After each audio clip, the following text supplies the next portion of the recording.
Okay, thank you very much. So we'll move on to the approval of the agenda. I have one addition to the agenda.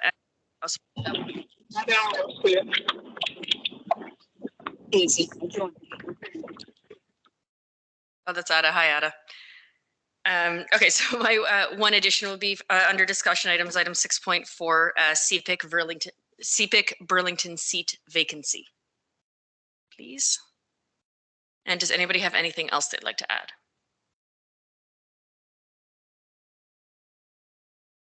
Okay, can I get a motion then to approve the agenda as amended? And second, Janelle, thank you. Anybody opposed? Cool, okay. So moving on then. The minutes of the October 16th meeting, did anybody have any additions, deletions, or changes? Nope. Okay, motion to approve. Cherish. Okay, so just Cherish motion and Janelle second. Thank you very much. Okay, so moving on to Superintendent Denolfo for the board update. Thanks, Lauren. Okay, for the board update, thank you to all the CPIC members that attended the Bishop's Dinner on November 13th. It was a wonderful community event for the fundraiser for our Halton Catholic families and students. The foundation appreciates the support of CPIC and all our Catholic school councils for supporting the Bishop's Dinner through word of mouth to their community, through fundraising initiatives and events that are happening at the school. All the fundraising efforts for the foundation is supporting our families here in Halton Catholic. So thank you to all the Catholic school councils who are supporting that. Under the pillar of belonging, Bullying Awareness Week was the week of November 19th. Thank you to Lauren for the posts on our CPIC social media platform supporting the goals of the board bullying steering committee under the direction of Superintendent Cordero. With our reporting tool, we have our reporting tool that we've had in place, VI 102, for incidents with regards to hate and bias. And the bullying committee has aligned the bullying reporting tool to that tool. So communication went out to parents, and so parents can, if they don't have a trusted adult to go to in the school, or the students don't have a trusted adult to go to school, that reporting tool is available. It's online, posted on the board's website and all the schools' websites. So our first go-to to students and families, if there's an incident of bullying or hate or bias, is to feel safe enough to go to a trusted adult. But if they don't feel safe and they want to report, the reporting tool is there. And so it's highlighted on our board's website, and it's on each of the schools' web pages as well. Each school did highlight Bullying Awareness Week last week with a variety of activities. The school child and youth counselors at each of the schools lead this initiative together with the school, a team of educators at the school, and each school has its own sort of response plan, okay, based on the needs of their community. Each school is doing their own action plan to address bullying in their school and will be posted to their websites. Many of the extracurricular programs, as we have said, and she must be here. Some of the fall seasons have come to an end, and the winter seasons are starting to begin. Our arts program, our STEAM programs, many various clubs and activities are taking place. In addition, to welcome new students to our high schools, all of our grade 8 parent information sessions and orientations have taken place at all of our high schools, including our AP and IB information nights. Registration for the 23-24 school year has opened online as of November 1st. And we have just under 1,000 students registered for Halton Catholic for the new school year. New this year, we're offering kindergarten open houses for families to visit one of our schools in each of the municipalities. This is for families who haven't registered yet, just wanting to learn about the program, what Halton Catholic has to offer. The first one was held last night at St. Gregory for the Oakville community, and it had a wonderful turnout. So we had community partners. So we had Halton Region there, the YMCA, Parkview Childcare. We had from our board staff, speech and language staff there to meet with parents, and then many of our leads for the curriculum department were there to present to parents. It was a great event. And Halton Transportation Services was also there to meet with the parents. And so what is happening tomorrow night, it's in Milton at St. Scholastica. On Monday, it will be in Georgetown at St. Catherine of Alexandria. And on December 7th, so next Thursday, it will be in Burlington at St. Anne's School. Under the Believing pillar, schools are planning their community support programs through the season of Advent, with many of the initiatives are out to support St. Vincent de Paul. All of the schools will have an Advent Mass or a liturgy if they're unable to have the parish priest. And many of the schools have some form of a Christmas concert or a gathering with the community planned. Under the Achieving pillar, progress reports went home seamlessly for the first year, November 15th, 16th, and 17th, and parent-teacher interviews were held last week at the schools. Secondary midterm reports went home in the middle of November, and for our students applying to college and university for September 2024, their marks were uploaded to OCASA or OYAC. That's the first gathering of those marks, okay? We had a wonderful CPIC presentation last week by our Pathways representatives. So we had our consultant, Judy Bridges, presenting at Holy Trinity. And I was unfortunately unable to attend the event, but Andrea did and Superintendent Del Sordo did. And it was the largest CPIC event we've ever had. Like even when we used to do the conference, we've never had that many parents come out. So there's well over 500 parents. So obviously the topic was important and valuable. So we thank Judy for doing that. We thank the parents who attended.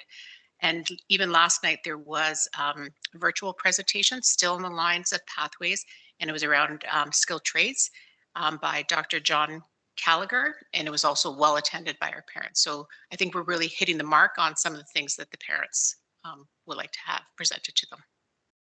That's my report for tonight. Any questions? Just a question on the number of students that are registered for next year. Is that down from prior years or? Well, right now in that number, so it's just under 1,000. So what IT services shared with me, 461 are kindergarten registrations, okay, and the rest are from grade 1 to 12. Okay, so, but this is early for us. We've never opened up registration this early. So, and that's really good. Okay. Because if it's starting like this, like hopefully it just continues to go up. Okay. And then my second question was going to be around staffing. Are we having any issues at all with staffing at elementary or secondary level? The reason I'm asking is because there were a few families secondary school boards who didn't, for example, get marks at midterm because the teacher was, maybe that position was, I don't know if that teacher has recently left or what have you. So I'm wondering, and I know at the beginning there were some issues at the beginning of the year of having full-time teachers in the classrooms. So there was a couple tech positions at second. They were difficult to staff, but they have been staffed. So still there is a mechanism for marks and things like that to be accumulated. I'm not quite sure the circumstances, but if a teacher wasn't able to finish the marking or had enough marks, they may not have received a midterm mark. And I'm thinking if you're talking secondary, I do know in some of the elementary settings, if a teacher unfortunately had to take a leave unexpectedly, so if the LTO comes in to fill in that, the LTO has to be with the students for at least 6 weeks to actually generate the report card. So we just need to give them time. So in one school situation, because one was in my schools, they're going to get marks. It'll just be, we're giving the teacher 6 weeks and then they're going to get some marks from those teachers. So even at the high school setting, once the teacher is in place, they'll be able to provide marks to the students. So it won't affect it, especially if they were students in grade 11 and 12 that they need marks for university. I'm sure the schools came together to figure out how to make that work. Okay. Jerry, go ahead. Thanks, Nancy. Just I wonder if you could expand a little more on the bullying, the new online bullying tool, reporting tool. You just explain a little bit more about how that works and what the process would be if someone were to use it. So it's similar to our hate and bias. It's the same tool, okay? But what the parent would do or the child could do is either indicate, is it a hate and bias incident or is it a bullying incident, okay? And so it goes through the same, they have to document something for the school. One of the things that we were really clear about, if you don't identify who you are, who's doing the reporting, it's very hard for the school to follow up. Right. All right. Okay. So they put it, and then once the report goes in, the report goes to the principal of the school and to the superintendent. Okay. So, and I can tell you from the hate and bias incidents immediately, okay, because I've received them. Okay. My colleagues have received them. Once one goes, we're always contacting the school right away. Chances are the school, in my cases, the school's already said, I'm aware of it. I'm following up with the family. I'm following up with the student, and then gives me the report. But if the parents are told who fill it out, they will get a response back within 3 days. Okay, so there's a time frame. It's all clearly laid out in the procedure. So Jerry, if you were to go online right now, you could see it. It's all clearly laid out in that. Okay. Okay. So you mentioned if the child, or I guess by extension the family, don't feel they have a trusted person at the school to address the issue, I guess I guess they would call that out in their own reporting, and then that would be that wouldn't go to the principal then in that case. Well, if, for example, if you're reporting on the principal or a staff member, it's the superintendent that's then following up. Like if you're doing it about the principal, it's the superintendent who has to follow up. Okay, so it comes to the SO first. Yeah. Okay, and then, but because if you're reporting on the principal, or then it has to come to the superintendent. Right. To follow. But I'm just saying, where does it? I mean, it spits out somewhere. Yes. It doesn't go to the No, principal's it would email. go with the principal. It wouldn't go to the principal. Okay. Yeah. Right. If you select the principal's not getting it. Gotcha. Okay. Thanks. Okay. Oh, have we seen any usage of it? Or I think I haven't like seen it in my schools. Okay. Okay, I haven't seen it in my schools. But I'm sure there was an uptake last week. But I haven't seen it in my 13. Yeah. I didn't receive one last week. When did that launch? Last Wednesday, I believe. There was one of the many emails that we send out to you as parents.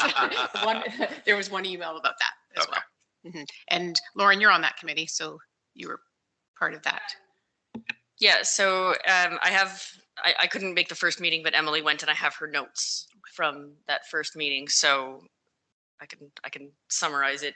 I mean, basically what you said and what you've answered from Jerry pretty well sums it up. There wasn't anything additional to add. The idea was brought up last year. The chairs of that committee they brought it up because they just said, like, we don't have any way to do anonymous reporting, and because there are kids who don't necessarily have a safe adult at the school, so this gives them an avenue, and we were one of the few school boards who didn't have this tool.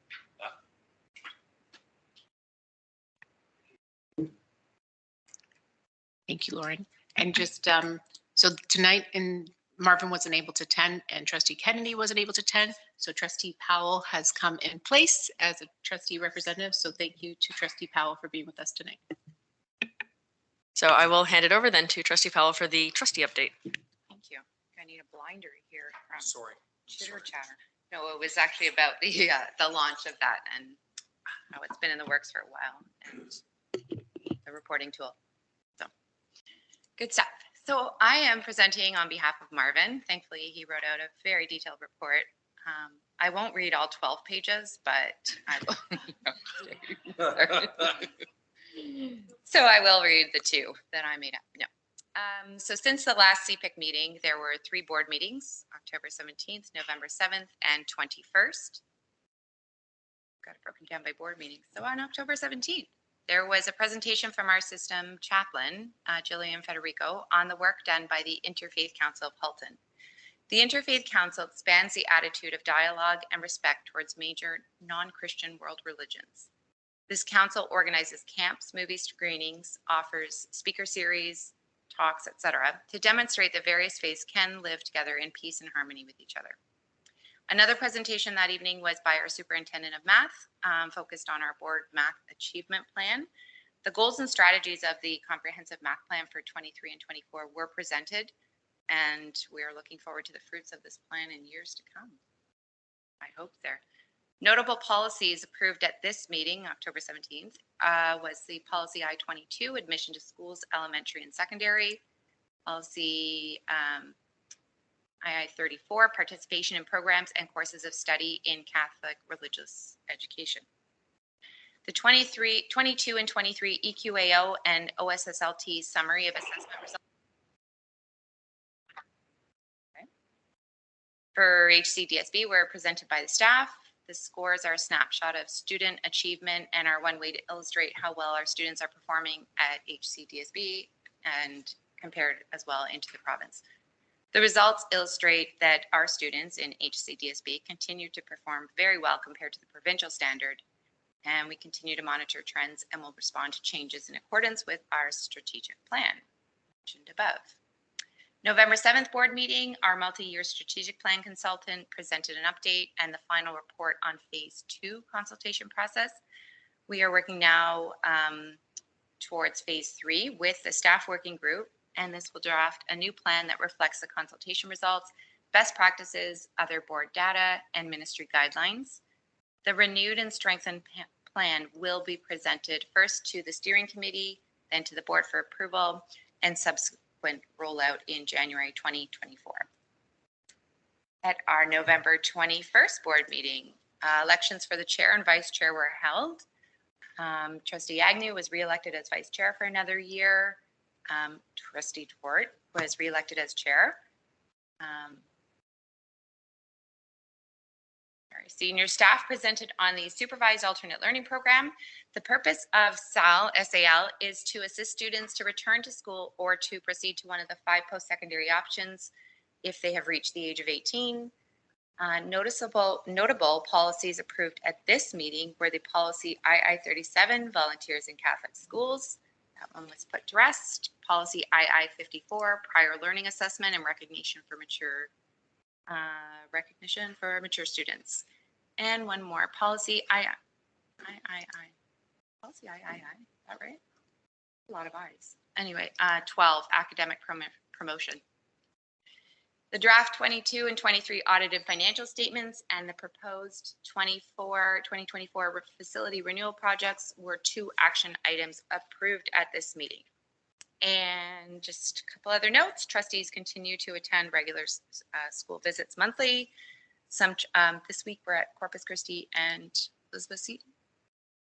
And some trustees have attended the CPIC Spiritual Insight of the Lord's Prayer session. Some trustees, so basically I didn't attend. I think what he's trying to say, some trustees here. Ouch. Okay, so I was not there with Dr.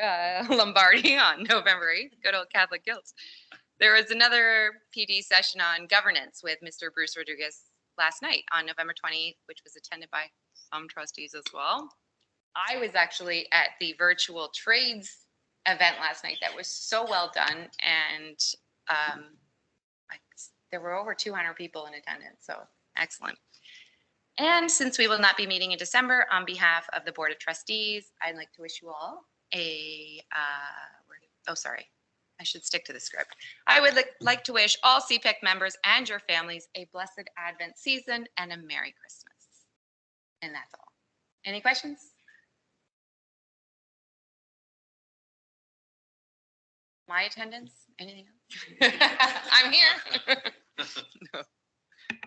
You actually did have it, some trustees. There were only 3. Okay, if nobody has any questions, then thanks very much. Okay, so moving on, for the OAPC update, Denise is not here tonight. I'm just double checking if she sent me anything, but I don't believe she did. Okay, so we'll just skip over that, I guess. And oh, okay, yes, sorry. She said she would forward her notes, so we'd attach them to the minutes, and we would just go with that. So that's fine. Okay, so moving on to subcommittees. So school council support. It's you, Janelle. Yeah, so since our last CPIC meeting on October 16th, our subcommittee held our annual training session for chairs and co-chairs. That took place on November 1st virtually. And I believe, was it sent out, Nancy, to all those, or it's posted? It was emailed. Perfect. As well, we held our first Let's Connect session of this year. That was November 15th. Some of the themes, it was well attended. It was an hour long, and I feel like we could have talked forever. There wasn't a moment of that awkward silence. We filled the time.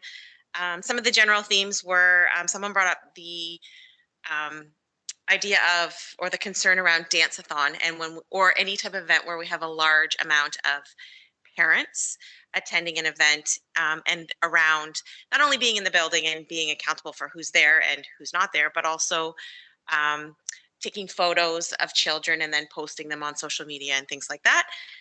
So we had a good discussion about that, as well as how to engage parents. So how to get new people out to council and to events and to help out around the school. So sort of some strategies on how we can engage members of our school communities.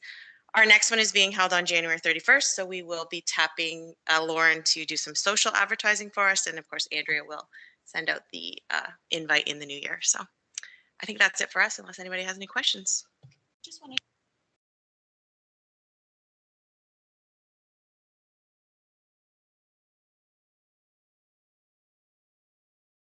maybe not addressed in there. I feel like that was so long ago. I'm trying to remember what we had a few questions. Maybe Nancy, do you have any? I don't remember anything like an aha where we're like, oh, that's something that we could add to the handbook. There wasn't any of that. There were a few questions. But yeah.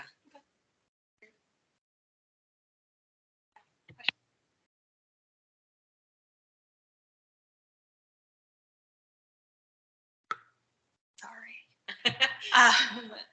Just adding like either a fundraising conversation or a topic, because a lot of new parents, as I see them join council, they don't know where to start off from.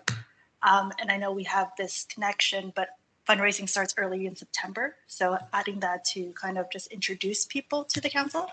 Another thing is the difference between elementary and secondary school also is a topic that I don't think we really touch on in those training sessions of how different are these two kind of councils and the topics that are really discussed at each level.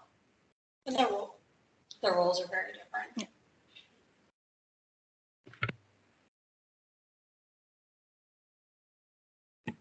Okay, does any other questions for Janelle?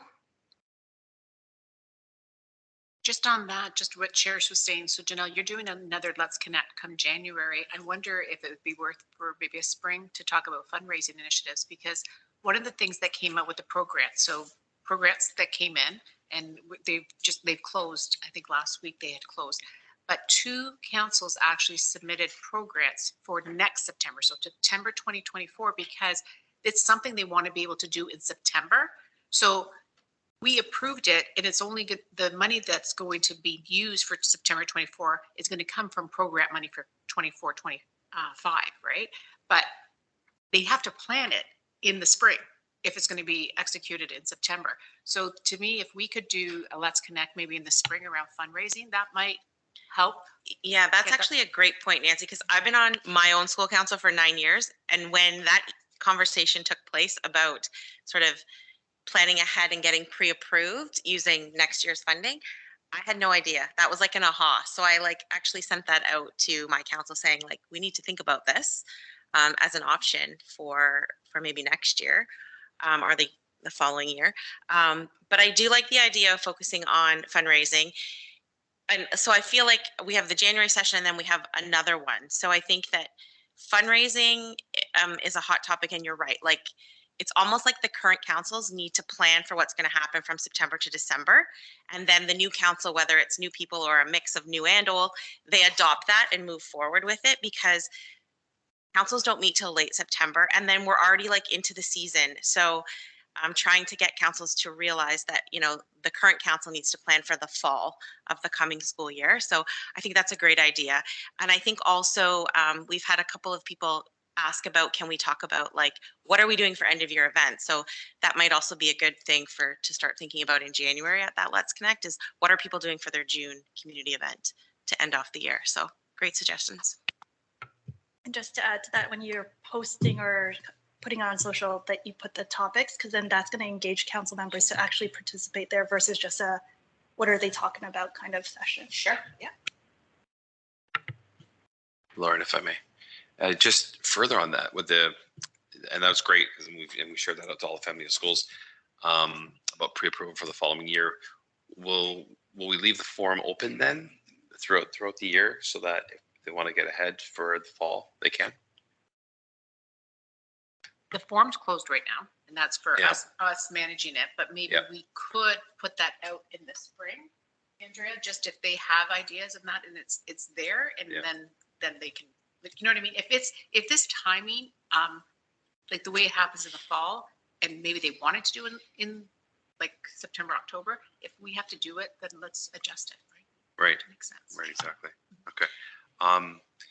So now, is ProGrant assured for future Well, years? Progrant is in the GSN now. So the thing is, the amount that we receive, I have to wait till the budget comes in and is approved to see the amount. So, right? So like I Okay. knew how much I would have for this year. Right. So then I know I have enough, right? But here's the thing is, I wouldn't want to put it out there that everybody can apply for this extra funding because I may not have it because we won't know that until, Right. right? And the thing is, how the ministry, and Director Klein can maybe correct me on this, the ministry, if we use the money each year, we're going to get the money. If we use it for what the ministry has allocated it for, and we provide the documentation of what we're using it for, then we continue to receive it. Okay. Yeah. 'Cause of course, the concern being that a local school makes a commitment for, like, say, a presenter or whatever, books them, and then all of a sudden the money's not there. It's in the GSN now, so that's what's different. Yeah, So it's in okay. the GSN. I just don't know the exact amount. So what I mean, it's in the GSN. It's the amount that we get. It's not a PPF. Gotcha. And maybe for those who aren't aware, maybe those acronyms, what do they stand for?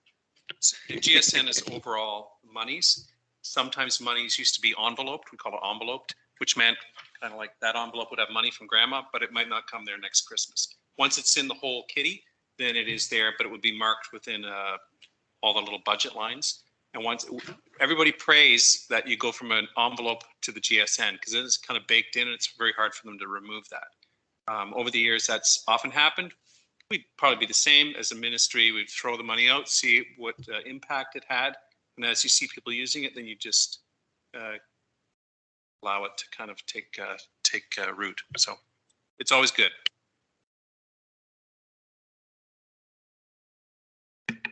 Okay.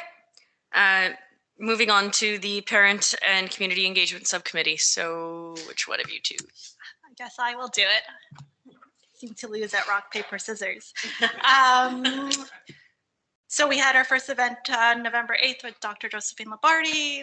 Weather wasn't in our favor that night, but it was still good attendance with some of us here that was there. Overall presentation was just on the Our Father. She spoke to the two parts of it. It was a really good presentation. Feedback that I got as I walked out and I was speaking to parents that did attend, they told me about a time when CPIC did an event similar, kind of adult faith formation, but not high attendance, but their parish did the same speaker, higher attendance. So is there a way that we can, as we do at these types of faith formation, work with our parishes to get the communication out, not just within the schools? If you look at the emails that come out to parents, it's always just one parent, so it might not be that. Like it might not be getting that reach that we want. The parish would get kind of that higher attendance on the faith formation topics. And just thinking back on faith formation, if we're thinking and just looking at the pathways, kind of the engagement of pathways, if we did something aligned to sacraments, targeting those specific grades, I think you'll see more of an uptake of parents interested because of the information. It's new. Some parents aren't Catholic and they're deciding if they're putting their children through this. It would be good for them to understand what their children are doing. So that's one of them. The second one was the one last week, November 22nd, Pathways presentation. Nancy has talked about it. So high attendance, very good presentation. There was one thing that I took from it was, if we're thinking of another Pathways or down the road or just even to next year, they had made a comment on there's an elementary Pathways teachers who travels around the schools. So that was news to me. And if we're looking at, yes, Pathways is more 7s, 8s, and 12s on the high school. So what can parents do now with their 1s and 6s and kind of be part of that learning experience? Because it is parents at home, like we talked about it at our council, is we want to help our children. However, we don't know, the ways of teaching math and literacy is different from how we went to school. So how do we engage them? How do we learn about that as we help our children at home? Because sometimes it's a struggle because it's taught differently how we grew up. So those are the two things. There are 3 other topics that were proposed, and if there's any updates from Nancy, let us know. Thanks, Chairs. Just with regards to the itinerant. So the itinerant pathways teachers that are working in elementary schools, they do work with specifically grade 7 and 8 students. They might do some presentations at the end of grade 6 to prepare the grade 6s. So the elementary students, even the younger grades, are on My Blueprint. So they do some My Blueprint activities. Okay, so that could be information that we could bring to the parents. So My Blueprint is so that the students' interests and things that they like and what they think they may enjoy to do. I think we want to make sure we keep that open for the young elementary students. We want them to experience so much and then don't want to narrow them into something. But what's happening now, because of the tech credit that the ministry has put out for specifically for grade 9 and 10. So starting next year, the students, so you have 30 credits that they have to get in high school to get their Ontario Secondary School graduation diploma. Now they have to take a tech credit in grade 9 or 10. Okay, those are T courses that they are. We have T courses in all our high schools, but not all students take them. It's mandatory now. So one of the 30 credits has to be a T course. Okay, so these pathway teachers are trying to identify with the students in grades 7 and 8 what type of a course they want to take, so we're ready for them. Okay, there will be opportunities through either summer school in our summer school program, but also we're going to have, every high school is going to have enough T courses for the students to take. Okay, but the T courses right now are, there's that one course in grade 9 that gives them a little bit in the woodworking space. One part of it's in the shop, and then one's more of an information type of part of the course. Okay, so that's one of the courses. But we also have the cosmetology as a T course. Then there's a business T course that they could take. So we're just trying to understand that, what they have. The ministry also has new curriculum that's coming out, but they haven't released it to us yet. So we're not sure what that's going to look like. Okay, does that help? Okay, so with regards to, so Judy and the other individual who presented last week are going to do a virtual session in February. So that way, and that was the plan from CPIC last year that we said, because Judy did do a presentation last year, I think this one was a little bit more in depth, but there's going to be something in February, and that we capturing for parents, for students in grade 10 and 11 as they're completing their option sheets. Okay. And then Cherish, Superintendent Skripik is going to, with Andrea Turchett, his consultant, is going to do a math session for us end of March. Okay, but that is going to be in person at one of the schools. Okay. And then the last one was the individual for the substance abuse for parents. So we went back to Vanessa Hurley is our consultant for health and phys ed. And so we're going to use someone who is working in partnership with us already, so that we vetted the presentation. It's aligned to, like, we have a mutual agreement in terms of the content that's in there. So we're going to connect her with you for the date of that. Okay. Now, do you want that to be a virtual or an in-person event? It'll be in the spring, we said. Virtual, we capture more parents? Okay. Okay. Yeah, so more people will come, yeah. Yes. Yes. Just a suggestion, when we do the in-person ones, please make sure that the school that we choose has a very big auditorium, because it was, there were a lot of parents that even have to leave because, yeah. Huh? Mm-hmm. Was that the But, big SFX or Bishop Redding? Oh, is it, how about Bishop Redding? I thought theirs was bigger. Okay. the difference is for the math one, because I think Superintendent Skripik, what he's going to be doing, it's going to be geared, it might be a elementary session and then a secondary session. And so if it's like that, we may want a gym, because if it's an elementary session,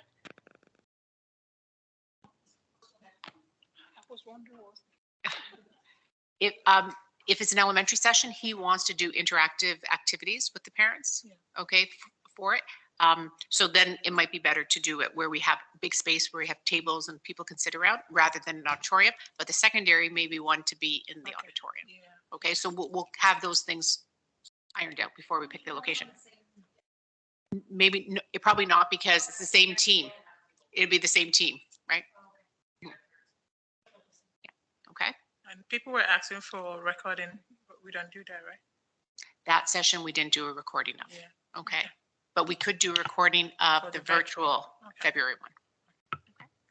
Why don't we do, like, I understand the auditorium is comfy and all of that, and it's got the tech stuff, but I mean, that was standing room only, spilling over into the CAF.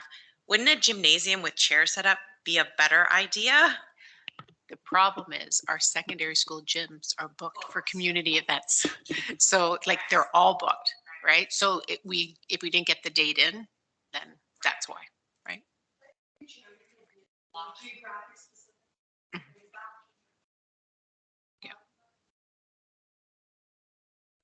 Yeah, I was going to say, given that it was 600 plus registrations with spillover, and then some people didn't even stick around, there's that's definitely proof that there's demand for this, and we should look at running separate ones so that we can reach more parents. Some of the other events that we've run where it's only been 50, 60 people, it hasn't made sense to make that split, but I think definitely it's something we need to look at for next year for this one. Another thing I would, just for future events, at St. FX, we did something on my blueprint because the kids all understand it, but I don't think the parents do. And I don't know how many times the guidance counselor said to me, well, that's in my blueprint, or she could look here. And I'm like, I don't even know how to use this program. So something like that, just like the trends, the pathways, I think would be a good session for parents to kind of an overview of what the program is, like what its capabilities are, so they can have an actual conversation with their children about it. Maybe for next year. And they could do that virtually, because that is like Judy's team. That's all the work they do, all the pathways, itineraries, it's all there. And so that would be an important piece. Now, I do know that many grade 7 and 8 classrooms during the parent orientation or the curriculum night, they usually show my blueprint. Okay, so we need to get that out there to parents. That's good. That's good input. Thank you. Just administrative stuff. Judy's session in February, are you guys going to kind of run with it with the date and just let us know, and then we'll be there? Perfect. And same with the superintendent, and then you'll just pass the contact for a substance. Perfect. Thank you. Okay. Anyone else? Any other questions for parent engagement? Okay. So next up is socials, which is me and Jen. November was busy for socials. I managed to stay on top of it, but only just. So it was socials for the various events we had, as well as for anti-bullying week. So we had quite good engagement. I've noticed generally engagement is down a little bit this year, mainly on X, which is actually not surprising because engagement generally is down on X. So I'm not overly surprised by that. But particularly after Council of Chairs, where we said at Council of Chairs, like, pull out your phone and go follow our accounts right now. And people did. So there's been the actual engagement on the post has been fairly low, but the views have been decent. So I'm taking that. And given that people actually registered for stuff, I'm just taking that as a win. So that's all been kind of ticking along. There's not going to be a ton to post in December. We don't really have very much going on. But then we've got the events in January, so I'll be hitting the ground running with those in January when we come back. So that's about it. So just for December, when we connected with Andrea, so what they'll be focused on through December is Advent. And so each week in that, so if it gets reposted through the CPIC, just to get that. Yeah. I was more focusing on our original content as it were, but yeah, we'll keep an eye on the main account and do reposts and story shares and that for the admin stuff. Thank you.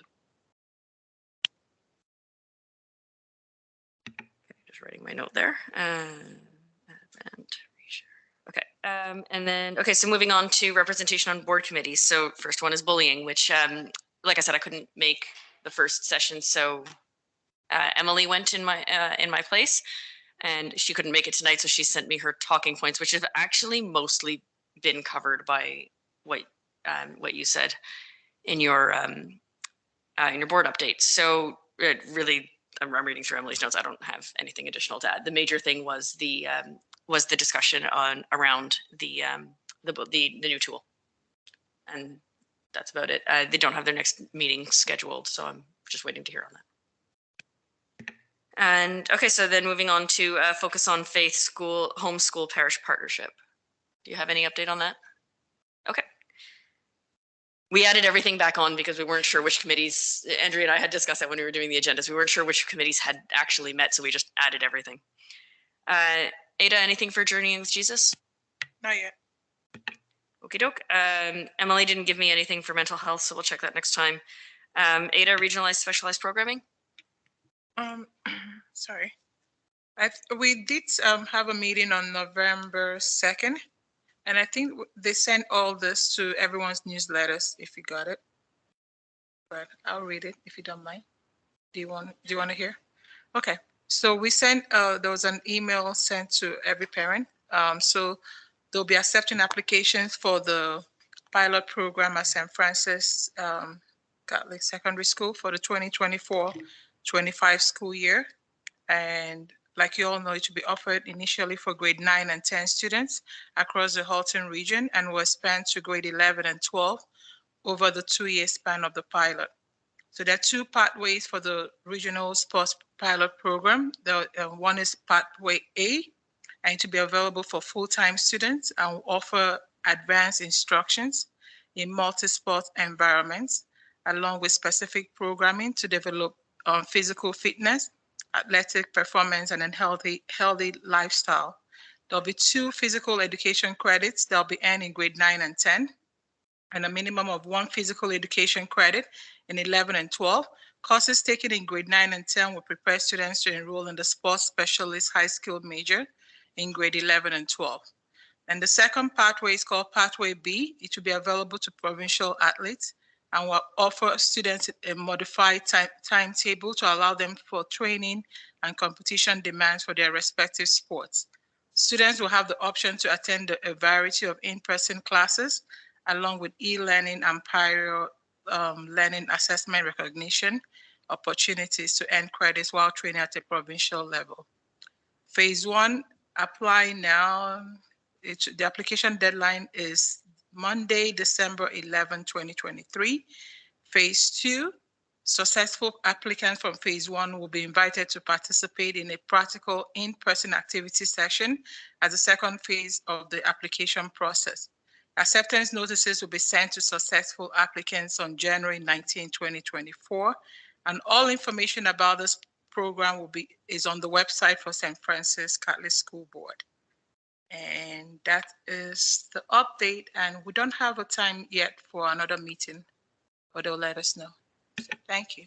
Okay, thanks. Anybody have any questions on that before we move on? Okie doke. School uniform. Do you have any update on that, Nancy? No, they haven't gone back to the RFP. They're going to, and so they'll get communication out. I'm not sure if there might be some amendment to the contract that they have right now with McCarthy's, but they're going to bring that back to the system.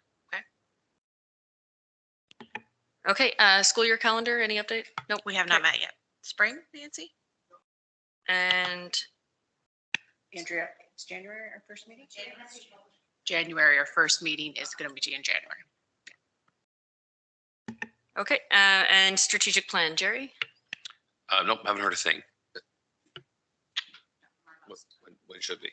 I can update a bit if you want on that. So the strategic plan has chugged along. We should be doing a presentation to the board on January the 16th, which is good. Trustee Powell, be aware that we had a company that's sort of shepherded us through this year present 2 meetings ago.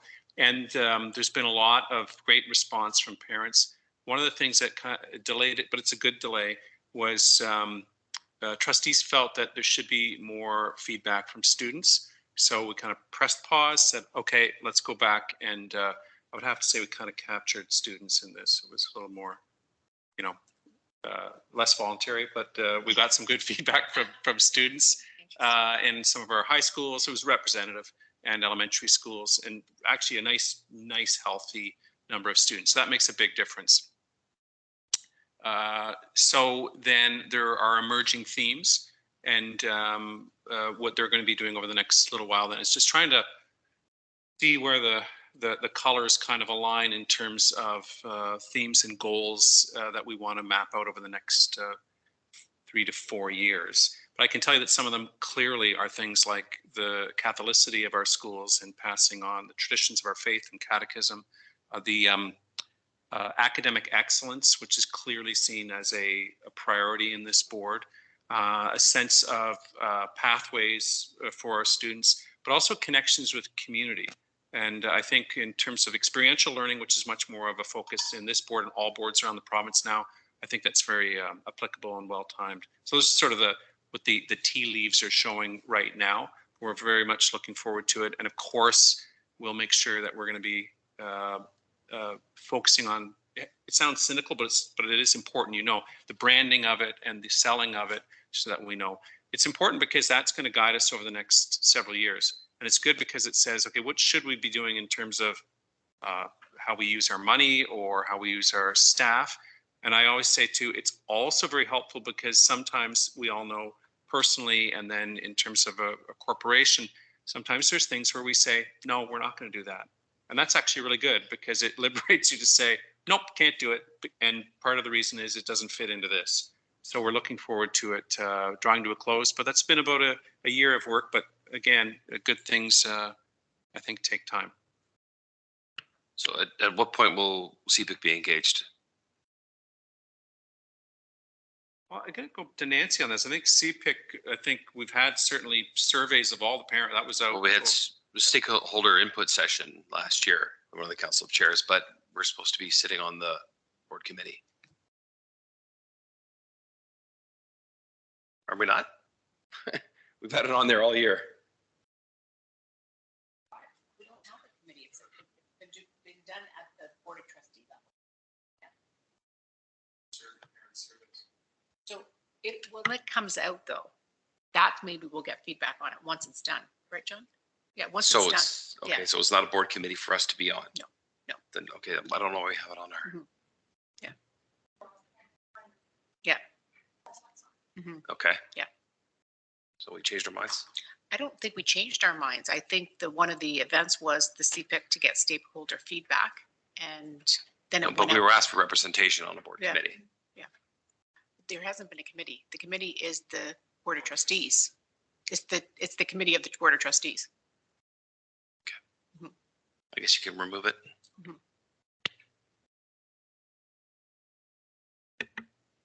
Okay then. So I think that covers everything for board committees then. So moving into discussion items. 6.1 is change of venue for May Council of Chairs. So we received some feedback, well, through my office about St. Andrews, that we did the first council chairs, and just around the volume of the speakers and that. And so the request was a high school setting might be a more appropriate, where either we can use the auditorium or they have like the better sound system and that. So we've moved the May one, which is in person. It was supposed to be at St. Scholastica, and we're doing it at St. Francis Xavier. Okay, so once we identify who the presenters are, we'll identify if we'll start in the auditorium and then move the discussion pieces into the forum area for that. Okay, thank you. School climate survey. I know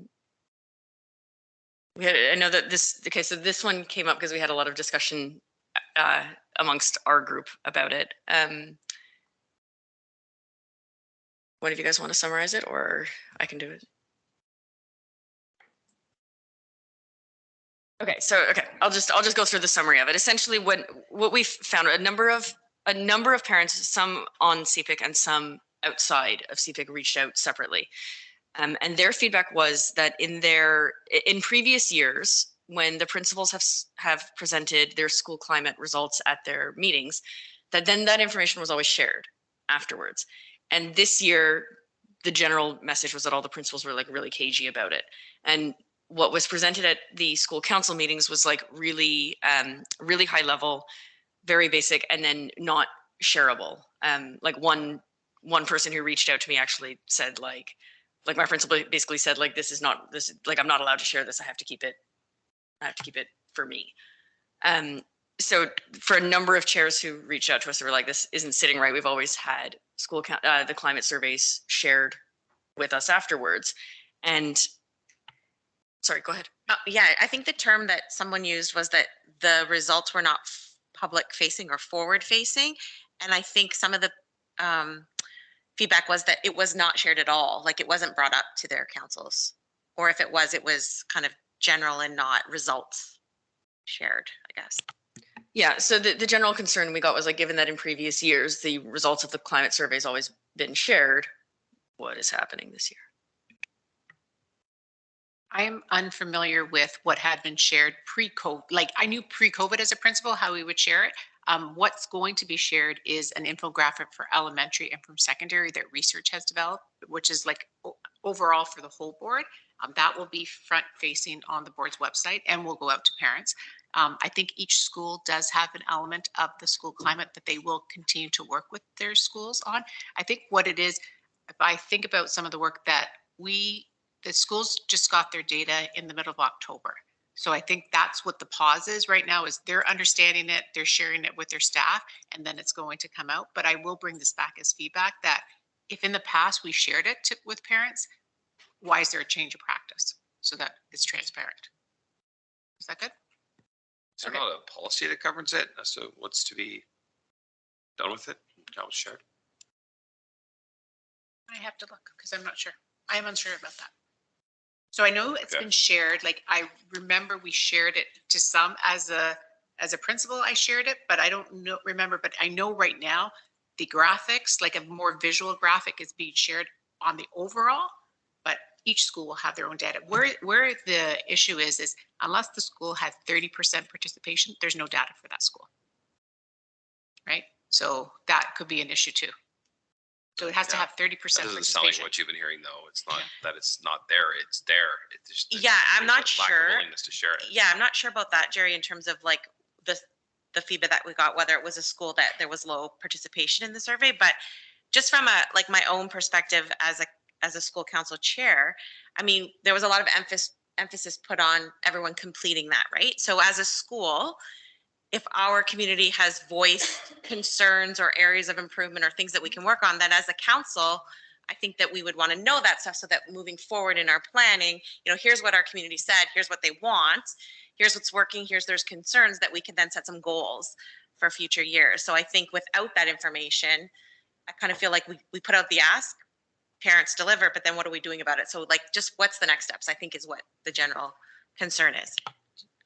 I'm just going to ask Anne Marie as the administrative representative. I know that you were all having individual sessions with research to access that Yeah, so we're still digging into the data. Okay. So we're working with a consultant right now, Vanessa. Vanessa has come out to help us kind of look at the data together with QAO data, and then our spittles. We're working through that, and then we're hoping December staff meeting to kind of share that and dig into it a little more, and then we'll present that to parent council. We shared a little bit about our results, but nothing like. We still need some time to kind of dig through it. There's a lot of data that we want to be able to share, and actually, we're working with Vanessa to try to figure out how we're going to share that and what that's going to look like. So I don't think it's something that that administrators don't want to share.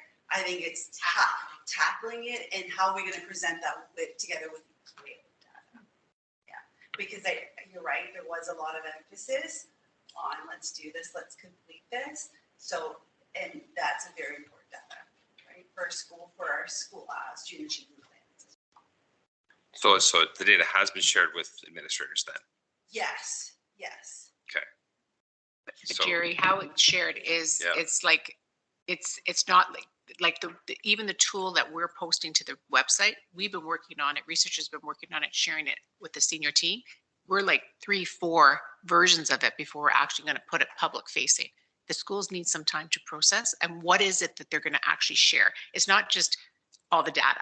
They're going to get it overall. Like, what are the key things? Like even that, like when Director Klein speaks about MYSP, we have like areas of focus that came out of the surveys that we've done. So again, areas of focus from what research had put in the school climate survey. We want to make sure we capture that with whatever it is. And we have to give, I would say every school has to have like a form that's uniform from one school to the next, especially if it's going to be on a website or things like that. Right.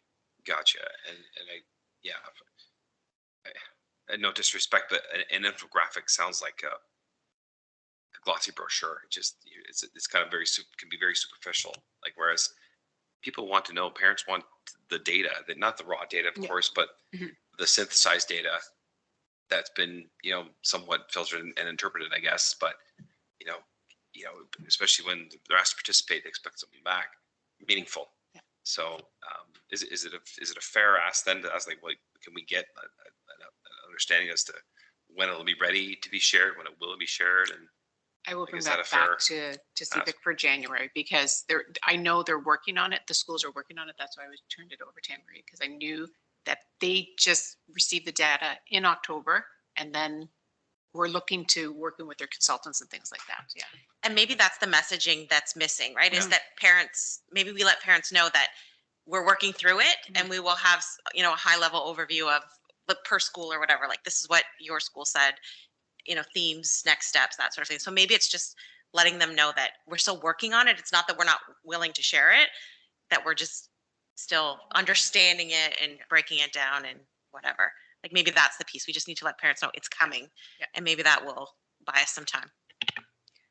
Okay, so I think one thing that we can then go back to for us as CPIC to do is we can relay that back to some of the parents who have asked us about it. We've got the contact to do it, so we can do that. And then I was just saying with Jen, I think what we'll do is we'll put school climate survey on as a discussion item again for the next agenda, so that we can get an update. Yeah. Cool. Okay. So moving on, then 6.3, addressing parent and school council and CPIC concerns and questions. Jerry, over to you. Yeah, thanks, Lawrence. So earlier last year, we put forward a motion to the board to formalize how school, Catholic school councils and CPIC recommendations and issues that are raised be addressed, and so to have a more formalized process around that. Motion was, we found out right at the end of the school year last year. Marvin updated us and said that it basically it was dismissed because it was seen as, at least in part, to be operational in nature and therefore not appropriate for the Board of Trustees to address. So I expressed at the time that we really should circle back on that, because, and we've had some I think some instances this year where things have been raised by parents and whatnot and not necessarily adequately responded to. So that's something we want to bring back to the table. And yes, if it's operational in nature, we know that's not really on the Board of Trustees to weigh in on. But really, what I think the intent of it was versus the I suppose the technical language that was used in it is that it is for matters that pertain to the Board of Trustees to respond to. That's what we were looking for. So wanted to table that again to see it. And unfortunately, I could not find the original one. Do you have any luck, Lauren? No, I skimmed a couple days. Yeah, so we'll have to go back through it. Perhaps what we'll do is pull it up and circulate it back out to everyone for review. But basically, again, all with the same desire to have a mechanism by which Catholic school councils can, with confidence, raise things, and we as CPIC can also raise things, and then we know we're going to have a consistent and fair process for it to be looked at, considered by the board, and responded to. So that's why I wanted to raise that. And again, we've had some instances this year where parents frankly weren't happy, with how things were handled. So it's regrettable Marvin's not here. No offense, Trish, because he was, obviously at the table with us when we tabled it the first time. I was hoping to hear from him on it, but anyway, that's what I wanted to table. So, okay, so what? sorry. No, so I was just going to say I'm not sure how much more discussion there is to have. Probably not now tonight. without the document. Yeah, so I was going to say what I'll do the same thing. I'll put it on the January agenda. That gives us some time to find the original. Yeah. And we can also hopefully give Marvin a bit of a heads up that we want to talk about this and talk about bringing it back. Yeah, I think that's fair. Okay. Yeah. Can I just interject there? Yeah. With, so one of the things that Marvin was saying, so trustees sit on CPIC. Okay, so if there is something that's been raised through councils to CPIC, this is your avenue to bring it to Marvin. Okay, so Marvin's the representative on the board of trustees. So Marvin then could bring it to the board if it's something in the form of, be it a board motion or an information that came out of CPIC, right? So there is a mechanism to do it. But the thing is, remember, is it one council? Is it many councils who have this? So you just have to, if it's something that's going to the board, is it for the whole system or is it to meet a need of a specific community? I give the example of when they adjusted, and this was a result of COVID, they adjusted the schedule of lunches at secondary.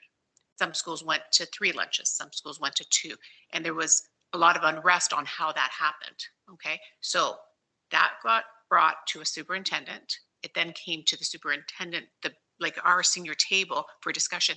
But each response went back to each school because each school was unique to what needed to be done. So it wasn't going to be, this is the way it is across Halton Catholic. It's, okay, how are we dealing with CTK? How are we dealing with Assumption? How are we dealing with Corpus Christi? Different size schools and things like that. So I'm a little bit concerned about and that would be an example of an operational piece Yes. that wouldn't go. Yes. Right. So that's a good example of that. Yes. What it just doesn't pertain to. Yes. So yeah, and I can't really think of an example off the top right now as to what could potentially go up, but yeah, it would have to be something that would be worthy of the trustees' time to consider. And I don't think we're gonna, we put some other more formalized mechanism in place. And I think honestly, Nancy, I think why it's coming up is because there's been failures in the past for good and timely responsiveness on matters. So despite them perhaps coming through this table, through Marvin, through wherever, it's because of failures in the past to get those good responses. That's why. So they don't happen often. Let's be honest. We're not having Catholic school councils routinely raising. I've been looking at this board policy and I want to propose a change to it. No, not really. But from time to time, there are matters that come forward that are, parents feel are worthy to be at the board of trustee table, and Well, like just one- to have that. Sorry to cut in. Yeah. One example of that was just in the last meeting where we had the question about how parents are bringing questions during question period and everything that went right along with that. Like that's kind of an example of this sort of thing where parents came to us and we didn't have any obvious way to yes, we had the discussion here and Marvin was here having the discussion with us, but then we tried sending an email afterwards and it all kind of fell apart and it, as a result, hasn't really gone anywhere. So it's just trying to figure out what exactly our path is. Particular case that the parent had brought a concern that questions that were more operational in nature were voiced at a discussion period. And yes, they were operational in nature and probably shouldn't have been at the trustee meeting, but the way that they were kind of dismissed and not addressed at all kind of led to the whole, okay, well, where do those go? Do they just get completely ignored now? Is there a mechanism where that somehow goes back to the board then and that you guys deal with it as because it is an operational issue? Just that whole process of if somebody raises an issue through the board of trustees, through their discussion period, how do we make sure that if an issue is raised, it is addressed, and if they run out of time, that it's still addressed? What's the mechanism and the process in place to make sure that things just don't fall between the cracks because they were not the correct nature of a question or we ran out of time? I think was what we were looking at when we sent that email. They do have bylaws around the question period, right? So they are following the Board of Trustees, and Trish, you can help interject with us if you have some information. There is in their bylaws, there is how open question period at a board meeting are being handled and the nature of the questions, right? So I do think that Trustee Duarte did try to follow that in that response, but the feedback is being heard, and so we can bring that back. Yeah, and just to add to that, it was like, yeah, he did say like, yes, he did follow the bylaws there, but then we're sitting here going, okay, just as parents, we feel like it's the way that the bylaw is written is not adequate for when parents want to bring questions forward. So we maybe would like to have a conversation with whoever from the Board of Trustees needs to be to have this conversation about how maybe we adjust that bylaw a little bit and allow us to give some feedback on that based on what we're hearing. How do we do that? And that's where I agree with you. I say it's Marvin at this table to help us work through that, right? That's And bring it forward to the board in a meaningful way that it's not just going to get brushed aside. That's how it felt, right? At the end of last year, it's like, no, sorry, didn't like it. It was operational and no further discernment. It's just, I do think one of the mechanisms that they do have at the Board of Trustees table is delegating, right? So if there's something that parents could delegate to the board, right? If there's something that is like if we think about historically, the whole thing about our French programs, it was through delegations that brought it to the attention and all of the advocating for how it is now. Okay. So that's how it happens, right? So that's one mechanism that's there and available to parents. And I think there's many great things and things are being dealt with at school levels, and either it's coming through the superintendents, then it becomes senior admin discussions. But the fact that the schools are running well and there's a lot, I think, that's happening at that level and things are happening. But if there's something that is up for the whole of the board, like the French program, those delegations got the French programs that we have in our schools today. So if there's something, okay, the regional arts program, so that and from the survey from parents, so regional arts program, there was an ask. So survey the parents, and when the parent survey went out, it was really about arts programs, but what came out of the survey is parents wanted a sports program. So there's still work being done on the arts program. It's just a little bit different layers before we bring it back to the Board of Trustees to what it's going to look like. But that got actioned by parents asking for that, be it through a survey, right? So I do think they're responsive, right? I think that meeting, I think the questions are valid, but I think Marvin was following the bylaws of the open question period because they amended their bylaws last year for those open question periods. But delegating, if there's something that people are concerned about, there's their mechanism too, right? I don't know, Trustee Powell or Director Klein? I was going to say delegating, and then I was going to also say too, I know just same concept is where if there is a concern, you bring it to on it, bring a motion on bylaws. Like if there's something that we can change, that's what we're here for, right? Between the two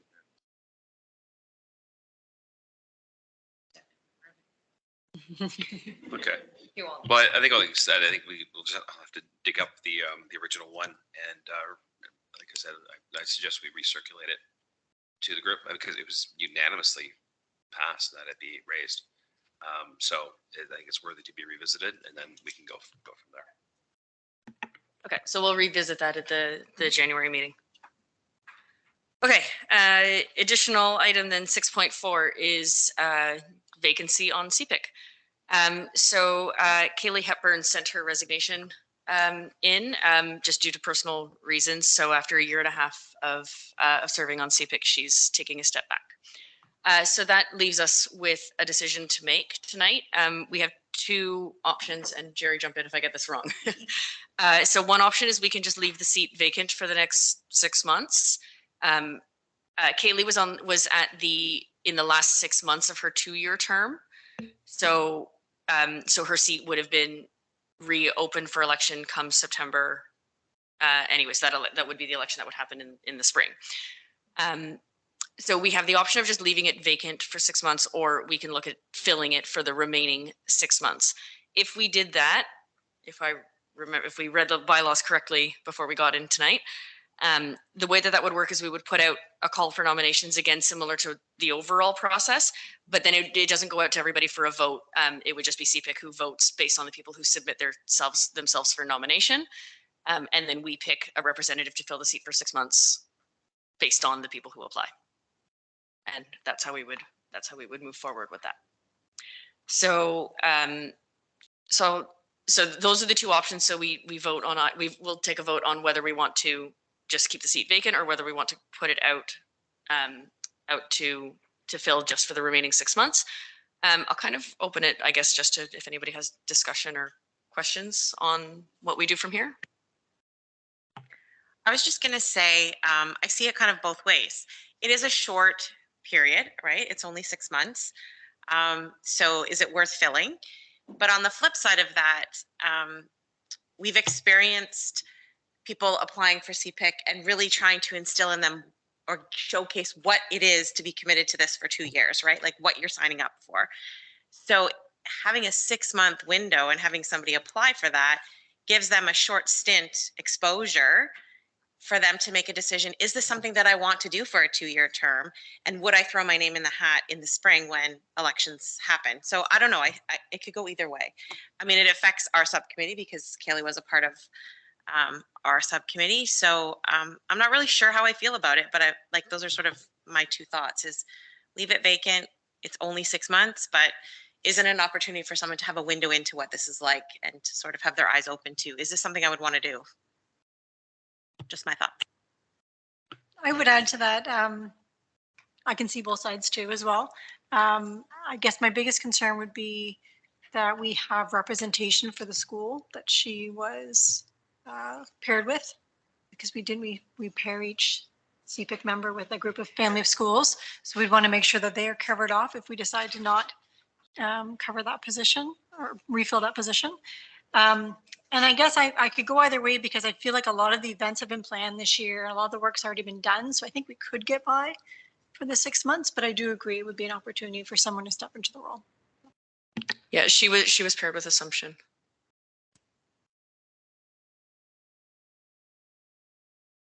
No, it would mean either Janelle or Emily taking double duty with that school.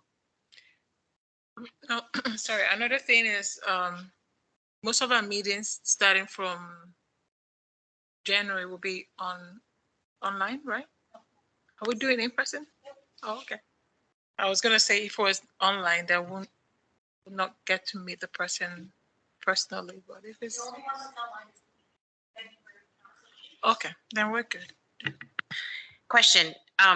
So should we opt to put it out there and see what comes forward in terms of candidates? Are we obligated to select somebody, or we are? So if we put it out there, we can't backtrack and say that we didn't like the docket. Okay. We double check. We double check the procedures. Just want to be clear. Afraid not. Yeah. Yeah, the bylaw says CPIC must appoint from the applicants, or words to that effect. Yeah, there's a question of just timing too. So we're now at the end of November. So I mean, we'd have to hurry up and do it. Do a call out to the Burlington community, to try and fill it before Christmas, ideally. So it's tight for time, but I don't know. I mean, the most important factor is determining, do we believe we have adequate coverage, adequate representation, given the vacancy. So, I mean, there's subcommittee to consider. There's the pairing to Assumption to consider, and then just our general work at the table. So those are kind of the three factors to consider. So do we run, vacant on all those fronts, or do we attempt to fill it? Yeah.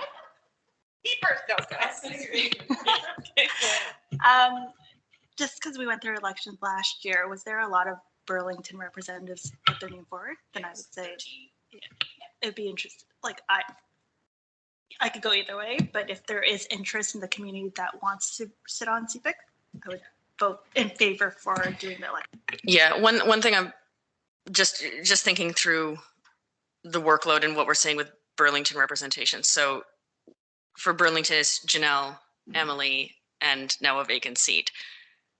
Emily is already doing double duty in Corpus, and she's got the overall secondary group that she's not overseeing, but like connected with. And then you've got Corpus as well as, and then you and Emily are both on your, it's your subcommittee as well. So I'm a little bit hesitant to go with the vacancy just because I feel like you and Emily are already pulling a lot of weight. I mean, I can certainly take assumption if, like, don't let that be your deciding factor, that like I will jump into that group. And Emily can do her two and I will do the other two. That's fine by me. So don't let that be the factor. But I mean, in terms of our subcommittee, I mean, a lot of our work is front heavy, right? Like we did our training session, we've got our Let's Connect planned. So yeah, I mean, I'm okay with leaving it vacant. It's whatever the group decides. So I'm the at-large member, so it really should be me. Yeah, you know, Jerry, pick up the to slack. provide that coverage. Right? It's hiding in the weeds back here. So, I mean, I'm paired to STA. I mean, I happen to live in Oakville, but technically I could be anywhere. So, but then we need coverage for STA or, you know, or double duty there. I mean, either way. So, I mean, so we don't have enough for every. Do we have enough members for one per family? You 10 seconds. And, oh, right. And 10 of us. Okay. Yeah. So right now. Yes. Yeah. And 9 of us now. So, yeah. So it'd be double duty for somebody. Yeah. Okay. Hi, Jerry. Was that? Okay. Sure. Okay. Two meetings already. I know, right? Touche, Nancy. All right. Okay, so okay. Does anybody else have anything they want to add to this? Okay, so I think just running through my own bylaws in my head and the way that we have to do this. So I'll do one informal vote on which of the two methods we want to do, and then we'll do a motion that is in favor or against whatever we vote. Does that make sense? Okay, cool. Okay, so if we just go like hands up if you want to leave it vacant.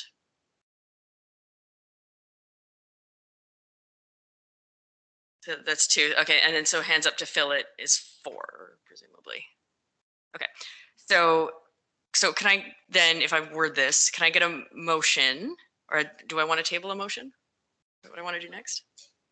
Yeah, I suppose. Okay. I suppose you should just to Okay. report it properly. So yeah. We'll table a motion then to put out the vacancy for the election To attempt process, to attempt to to fill fill vacancy, the vacancy. But we have to fill it. assuming we get people who put their hands up. Yeah. Yeah. No one applies then. Yeah. CPIC will appoint. That's how it sounds Yeah. worded. Okay. It'd be, So- yeah. It'd be. Okay, so I'm going to table a motion. Disingenuous to put it out and then not do it. Yeah. Yeah. Okay, so I'm going to put a motion to go through the process to fill the seat. So is anybody, sorry, can I get a mover I will so move. and a second? Cherish, okay. Is anybody opposed? No, okay. Well, yeah, okay, so 2 opposed and 4 in favor, so it's motion carries. Okay. Okay, hopefully I did that right. I'm sure Marvin will tell me. Okay. Okay, so question, Lauren. So timing, because we have like a January meeting.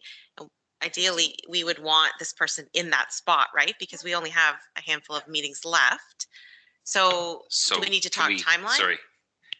Yeah, can we amend it such that so long as it's filled before the next meeting? I think because if it goes past that, it's kind of what's the point? Yeah, I'd say so really. Okay, so I don't So know. logistically, now we look over at Andrea. You're the one who has to make it happen. I'm sorry. We have to get it out to Burlington, all of Burlington.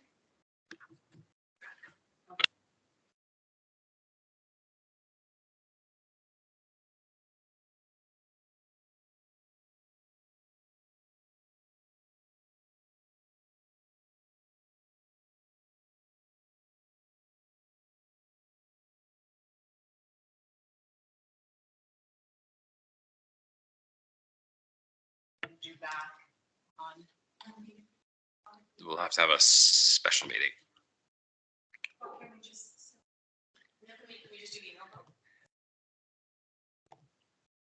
You know what? The bylaws don't specify the mechanism by which you do it. Just that CPIC appoint one. So yeah, we don't. That's true. We don't have to meet to discuss it. It's just simply you consider the bios just like you would for a regular election. Yeah. Yeah. The only thing that I would say is I would want to know in the bylaws is how long, once the nominations are out to vote, how long do we keep it open? I don't remember. We'd have to go back to the bylaws. It's only to us. Oh, so just the nomination subcommittee goes to us. Okay, perfect. Yeah. Okay, perfect. So that. It's a shortened That's process. doable. Yeah, that's doable. I think you can do it. Like we can have a virtual or an email vote. You guys all So then- read the bios and. Yeah, it's like a poll, Andrea, like these are the candidates. and their Okay, bios, and yeah. they'll respond. Okay. And give it a deadline of, I don't know, December 21st. Yeah, a vote. Yeah. Or maybe the 20th, Maybe the 20th. the Wednesday, to allow time to notify and ensure they accept the nomination. It's doable.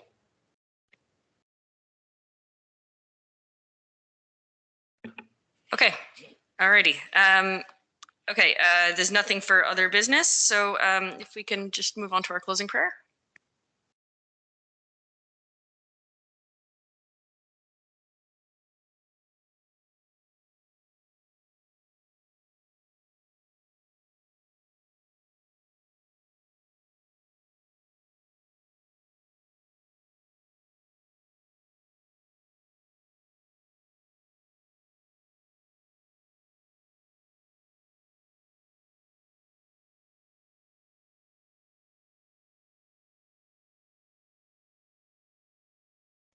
Okay, and that's all. Sorry? Yeah, next meeting is Monday, January 15th, back in here. Do I need to do a motion to adjourn? No? Okay, all right, we're out of here.